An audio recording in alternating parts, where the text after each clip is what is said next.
Hello, welcome back. Today we're going to be talking about Manor Lords. I've spent the past few days playing this game, and if I were to really just distill and boil down the experience, I would say it's almost like playing a medieval SimCity with a splash of Age of Empires. The game has you taking on the role of a medieval lord, starting with just a few workers, an ox, and a tent, and then growing that into a bustling empire, training and equipping an army, expanding across the lands, and amassing wealth, if that's what you want to do. Or you could just build a cozy little village tucked into a forest and vibe out, following its inhabitants as they go about their daily lives, doing the various chores you give for them, which I think I've enjoyed just as much as the former, especially since the game lets you zoom in really close and enjoy like all of its beautiful visuals and ambiance, the vistas and all of the stuff happening. The graphics, the environment, and the sounds in Manor Lords have really made it super immersive. As a result, for me, it has been one of those games where time just kind of melts away. I sat down Tuesday morning to play this for the very first time, and then all of a sudden 8 hours had passed just like that. Don't know where the time went. Well, I do. I was building up my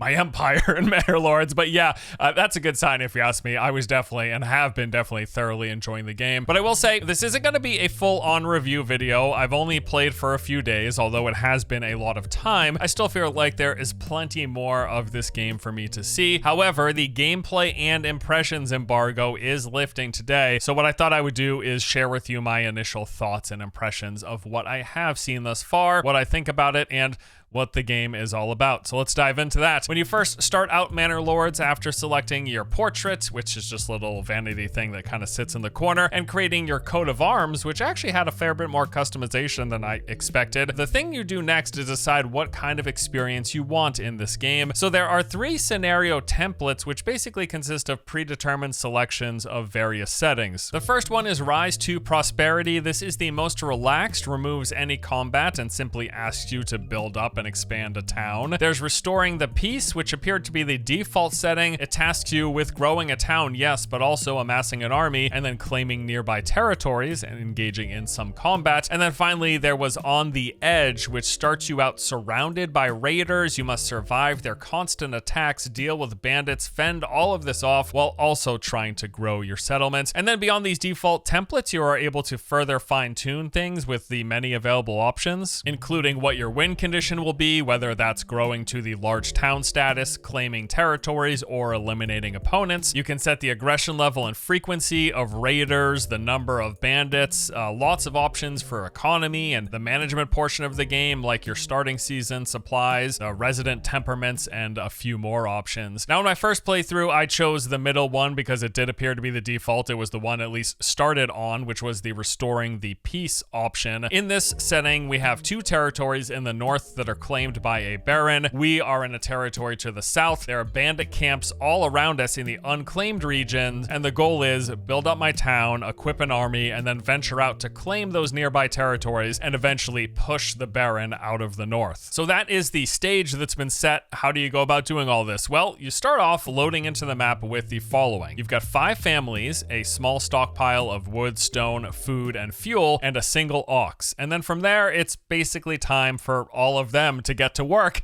and for you to command them what to do. So for starters, your settlements families, they need food, fuel, and shelter. 2 early sources of food are going to be the meat and berries, and you acquire these by setting up a hunting camp near local wildlife and a forager hut near berry deposits. After you choose where you want these buildings to go, your families start getting to work. Now, if a building requires supplies to be built, they actually need to physically bring those over before they can begin construction. So for example, the forager hut, it takes 1 wood to construct, and you are actually going to see one of your workers grab an ox, guide it over to your supplies, pull a log out, and then drag that log over to wherever you placed the building. And then once the supplies arrive, any nearby families will work together to construct it as soon as possible. But the buildings themselves, they aren't automated and they actually require workers. So when your hunting camp and the forager hut are finished, you actually need to assign families to work at them. So you start out with 5 5 families, like I mentioned. If you put 1 family to each of those buildings, that's going to leave you with 3 remaining. And for most of the time, you're actually going to need some of your families to be unassigned, pretty much 1 at all times, because the unassigned families are the ones who will work on construction projects, while when you have a family assigned to a task, whether it's to do the hunting or gather the berries, that is all they do while they are assigned. So you need some assigned families, at least 1,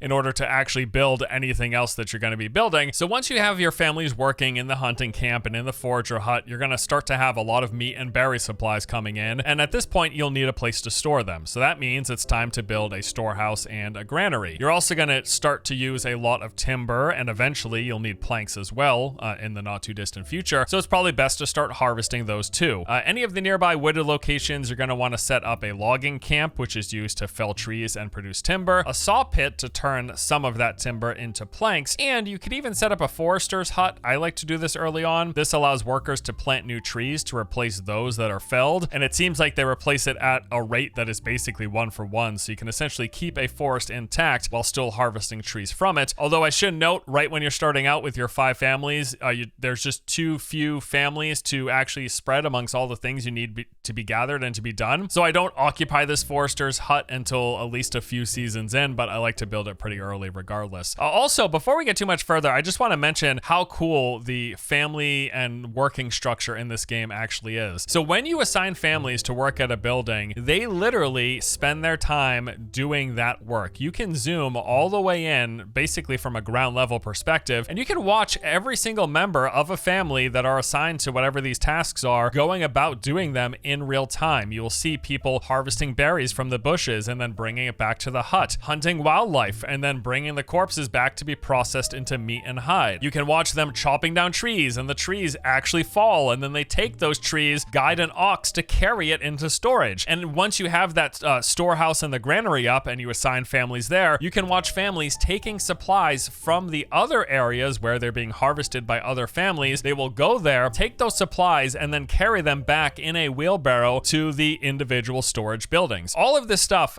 actually happening in real time, and you can just watch it play out for every single building that has families working in them. In fact, when you click on a building, there's even a tab for people, and that will list every single member of the family and what they're currently doing. So it will tell you if they're out hunting, if they're processing into meat or leather, if they're carrying supplies, if they're searching for something. It'll tell you, it'll even draw a line to each of those family members and let you click on them to follow them around from like an over-the-shoulder perspective. It is super cool. It's just such an interesting part of this game, and I think it really, for me, has added a lot into my sense of immersion in this world, because all of this is actually happening. You're not just throwing up a building and then just like resources are magically being spat out of it.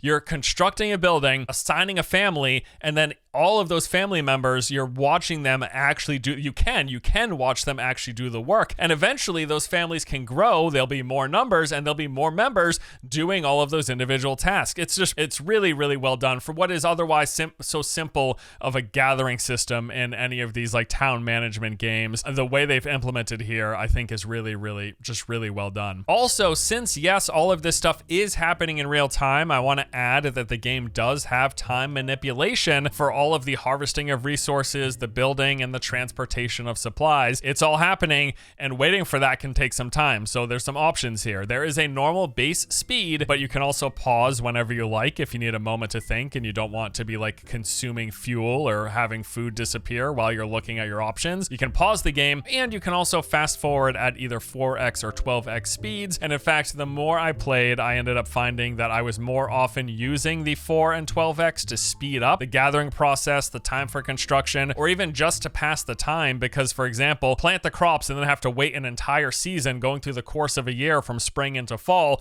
before you can harvest and then make use of it. So yeah, I end up using 4 and 12x pretty frequently, and then pausing as I place down things and think about things, and then going back to 4 and 12x. Pretty much the only time I'm really running at normal speed anymore is when I just like want to watch all of the little families do their work around town. That's basically it. But yeah, anyways, There you go. There is time manipulation, and you're probably going to need to use it. All right, so we got some of the basics down at this point. We've got some early food production started. We have storage for our goods. We're working on harvesting trees and getting timber for future construction. Now it's time to really start building out the settlement. I forgot to mention too, at any point here, you can start setting the groundwork, literally placing the roads wherever you want them to be. Road construction is free. It costs nothing, and it is placed down instantaneously. This lets you lay down the grid work for your town immediately if you want. You can change it also at any point with these, deleting roads and placing down new ones, because again, it's instant, it costs nothing, and you can put roads however you want. You can twist and turn them, lay them out in whatever fashion you like, and that's good that they do it. I don't think you need a restriction on something like that.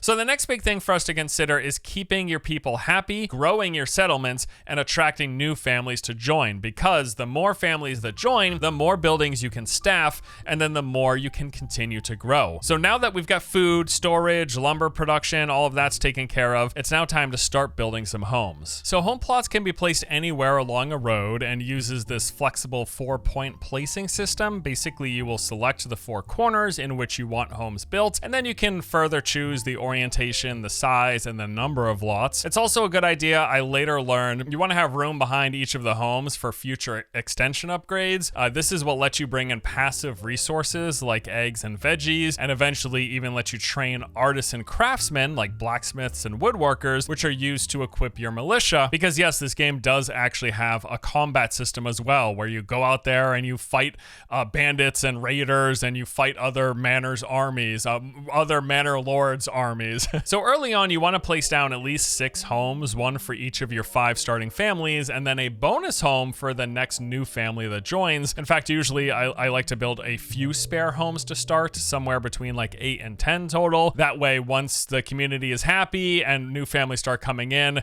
the homes are already there, so they're not walking around homeless, which lowers morale. So yeah, once the homes are built and your 5 families move in, now there's no homeless people in your settlement, morale improves. But to truly raise the approval, there's a few things that they require. They want access to water, they want you to build a church, and they want a marketplace for supplies. So the water access is easy enough. You just need to construct a well above any underground water supply. The next thing they want is a church. They gotta pray to the Lord Almighty, right? So to set up a church, actually what you're gonna need is to get processing some timber into planks. So if you haven't already done that, what you'll wanna do is build a saw pit and then assign a family to a saw pit. They're gonna turn it into timber, and then with that timber, you can build a church. And then once the church is up, everyone's happy because Jesus is looking over the town. And then the market supplies. This is actually a really big one. In order to get market supplies to your residents in their houses, you need to set up a marketplace. This actually works just like building homes. It uses that flexible 4-point placement system. So you decide the parameters in which you want the marketplace, and then depending on how much space you allocated for it, it's going to tell you how many potential number of stalls can be set up. Early on, they'll just be setting up a few stalls, like 4 to 10, but then eventually, as your settlement continues to grow, more and more stalls will come in. And once that market location is placed, you set those parameters. At that point, any family that's working any buildings that can set up a stall are going to do it automatically. There's nothing for you to do. You just set up the parameters for the marketplace,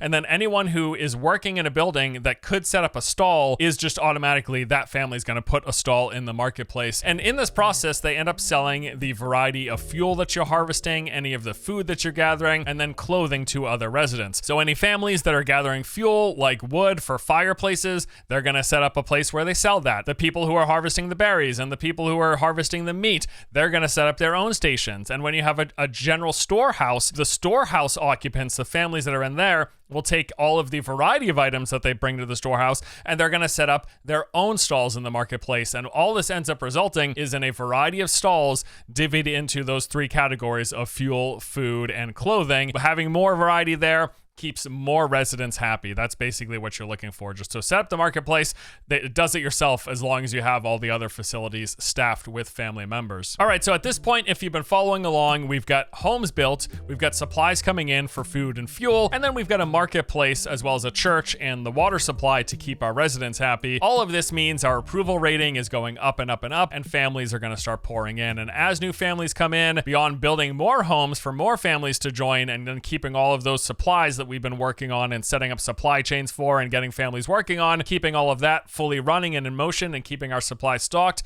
at that point, it's time to really start expanding. And this game has a lot more systems and things that you can do. So these are going to be broken up into some categories I want to run you through here. First, there is all of the farming you can do. So you can set up a field, sort of like placing a residence or the marketplace. You're able to put down a plot of whatever dimensions you like. In those plots, you can start growing crops, including wheat, flax, and barley. And that wheat, flax, and barley will then be processed into other things, eventually turning into things like food and beer. A farmhouse is going to be needed next to any fields that you place down. This will employ families to work in those fields. They will plow them, they will plant, and then they will harvest the crops when the time comes. As I mentioned earlier, the crops actually grow throughout the seasons and then are harvested towards the end of the season, right before winter. And then also when you're placing down these fields in order to grow the crops on, they will actually show you like how fertile the land is, and they will have the different types of topsoil will be fertile for different sorts of crops. And there's this whole system of like rotating your crops, where as you grow crops season after season, the fertility will go down,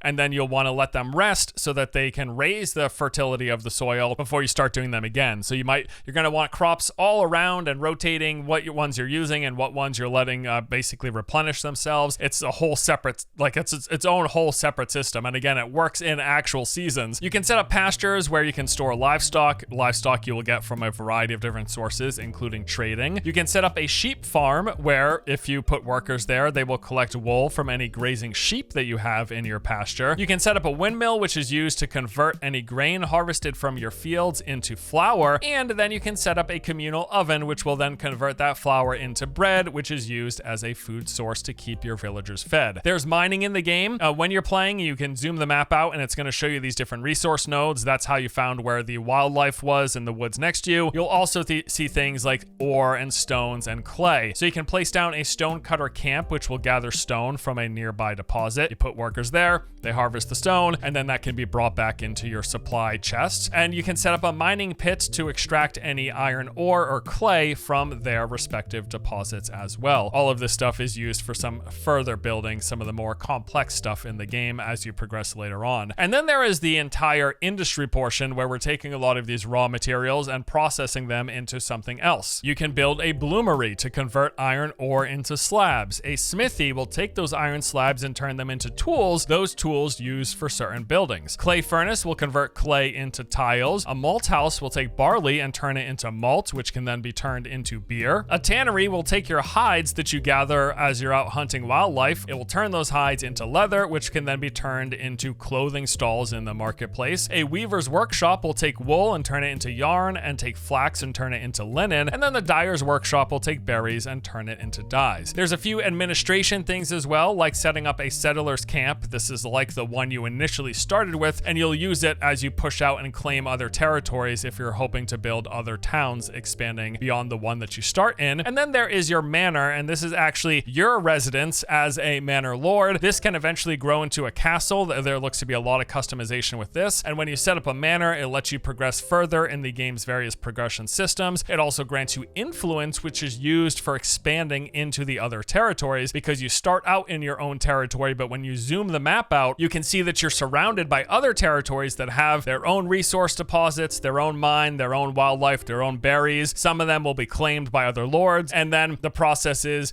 you try to claim the surrounding territories before the opposing lord does, and then you push them out of theirs by challenging them to a fight. There are trading systems as well. You can set up a trading post that enables trading with other merchants, and you can set up a livestock trading post for the trading of livestock. As I mentioned earlier, you have a pasture, you get some livestock from other nearby territories, bring them over into yours, and then you can sheep into shear them and turn them into wool. You can bring in working livestock like horses and ox for carrying your stuff around. There's all sorts of options here. And there's a few other things, like you'll set up an ale house, and this will eventually be used for your settlers' entertainment when you're progressing through the tiers, and even the hitching post, which is used to stable ox and horses, both of which are used for work. Now, if you're playing on the more relaxed combat-free version, that game mode, that is pretty much Manor Lords. You'll keep expanding, keep growing your town, adding new buildings, gathering resources, bringing in new residents. Certain buildings can even be upgraded, so you can take the base storehouse and make a larger storehouse, which will store more and can have more families employed there. Or you can turn the basic hitching post into a stable, which will house more ox and horses. Homes even move up ranks, so when you first build a home, it starts at level 1. As a level 1 home, it will house a family and then also let you harvest like small livestock or vegetables and apples. However, once you meet all of the happiness requirements where you have a church for them, you have good access to water, and then you have all of the market stuff that they request, at that point you could bump it up to level 2, which opens up extensions for artisan workshops where members of that household can then specialize in making like certain valuable goods, including armor and weapons, which if you're not playing on the relaxed game mode, you are going to need for arming your militia and engaging in combat. Early on when you first start playing this game and you're going through the tutorial, it suggests you start forming a militia,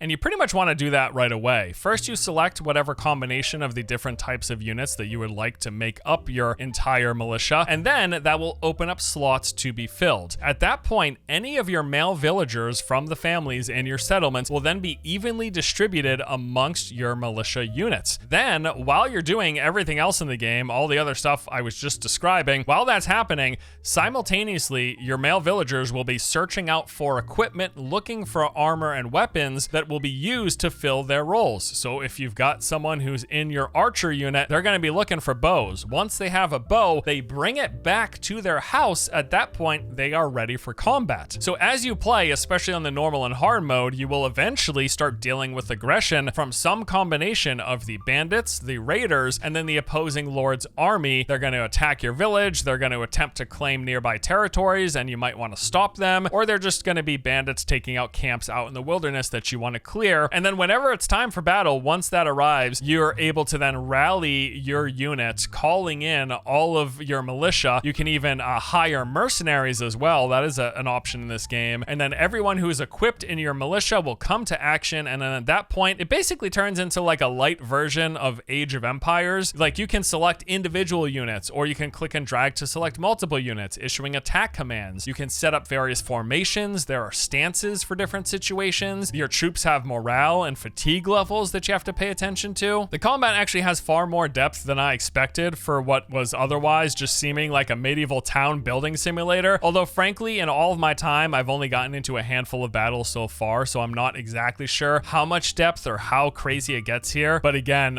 it was way more fleshed out than I expected. Like I spent probably 80 to 90% of my time just doing like the base building and management and expanding and setting up supply chains and doing all that stuff and watching the families do their chores. Like that was 90% of my playtime. And then like there's like 5 to 10% where, oh, combat was happening. And so my militia that was like passively working to get all this stuff and equip themselves, all of a sudden were called into action. And you can be active about it as well, because like I said, as you progress homes from level 1 to level 2, you can then specialize and have those families be artisans to make your melee weapons, to make your shields, to make armor, to make bows. Like that's something that you can do as well. So yeah, there's a lot of layers here. The game also has 3 progression systems, although what we saw was pretty lacking. So first off, there is the development. So basically what happens is as you upgrade your settlement, and this happens when you build more homes and when you rank up those homes, every time you upgrade your settlement to the next level, you gain a skill point, and you can spend that skill point in one of 4 different directions with enhancements for the different things that you can do. So there's a section that's basically farming. You can do things like hire oxen to plow your fields faster, allow for sheep breeding so that they multiply naturally. You can also turn fields into pastures so that they restore their fertility quicker. For the trading section, you can have supply carts that provide passive firewood and bread production. You can also reduce the cost of setting up trade routes to other areas. There's one section for mining and smithing. It allows you to like turn firewood into charcoal, which is more efficient, or infinite mining at any rich mining deposits. You can allow for the armor making here. And then there's a hunting and gathering section that lets you do things like double berry deposits yield and the meat that you harvest from wildlife. You can also learn how to harvest honey and other things. There's also a policy section. There were 2 policies available. One allowed you to make it so that wild animals would breed twice as fast, but then you have 50% reduced yields from crops. Or there was a policy where your citizens would skip every 5th meal, which reduced food consumption, but it also decreased your overall approval rating. And then there was a production system, which I have no clue what it does, because in this build, most of this stuff was missing or just simply not functional. So the development section, half of those slots were unavailable, saying that they were locked in early access and were currently a work in progress. And then for the policies, there was actually only 2 out of the 14 total policies that were shown. Only 2 of them actually worked, even had any text to them. The other ones all said that they were locked in early access. And then the production screen was literally blank. There was just nothing there. Absolutely no clue what it does. It pertains to production. That's about all I could guess. Now, I've played a lot of Manor Lords over these past few days, but it still feels like I've barely gotten started. This build that I'm playing is also the pre-release version of the early access build, so it even has less features and is less complete than the version that's going to be coming into early access. So we are expecting that there's stuff missing from what I'm seeing here. Like, as mentioned, a majority of those progression systems are just literally not there or not functional. But I will say that I have liked what I've seen thus far. I mean, I'm definitely enjoying my time playing the game. There's no question about that. I might end up doing a full review that's more focused on the pros and cons and my overall thoughts as I play more and as we get closer to release and I've sunk more time into the game. But for now, my initial impressions are pretty good, and hopefully, if nothing else, this video gave you a good intro and overview of what the game is all about. Manor Lords is launching into early access later this month on April 26th. I think we should be able to publish a full review of the game a couple days prior, so stay tuned for that. But yeah, that does it for this video. My first impressions are pretty good. I'll leave it at this. It has been scarily easy to just piss away an entire day playing this game. That's all there is to it. I've really enjoyed it. There's definitely some flaws there. There's definitely some things I think as I play more are going to become more bothersome, and I'm really curious to see how the late game plays out and how much I enjoy that. But from what I've played so far and the numerous playthroughs that I've run of this game, I'm having a good time with Manor Lords. That does it for the video. Thank you for watching. Hope you enjoyed. I'll see you guys next time.